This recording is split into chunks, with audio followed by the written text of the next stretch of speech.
পারি না, আমি এক পার্শ্ব দেখলে আর এক পার্শ্ব দেখতাম পারি না। আমার নবী ফরমাইলেন আবু কাতাদা তোমার চোখ লাগাইতে চাও, তোমার চোখ ভালো করতে চাও, তোমার চোখ চাও কি তুমি আল্লাহর জন্য চাও? ইয়া রাসূলুল্লাহ ইয়া হাবিবাল্লাহ অবশ্যই আমি আল্লাহর জন্য চাই, কিন্তু গো নবী রাহমাতুল লিল আলামিন আমার চোখটা আজকে পুড়ে গেল, আপনার সাথে আমি যুদ্ধ নেব, জিহাদের ময়দানে নেব, কুফার বেঈমান মুশরিকদের বলবা মুহাম্মদের সঙ্গে আমরা মধ্যে একটা খানা মানুষ যাই একদিন করব, খানা মানুষ যাই একদিন জিহাদ করব। ও আল্লাহর পয়গম্বর ইয়া রাসূলুল্লাহ ইয়া হাবিবাল্লাহ এর জন্য আমি আবু কাতাদা চাই, আমি দয়া নবী রাহমাতুল লিল আলামিন আমি আবু কাতাদার চোখটা আপনি লাগাইয়া দেন।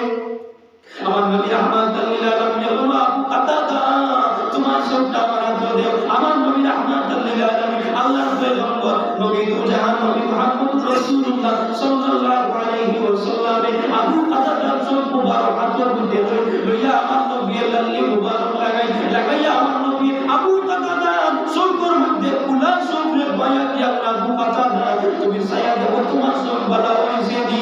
আবু কাতাদাই ফরমায় বুখারী শরীফের হাদিস, আবু কাতাদাই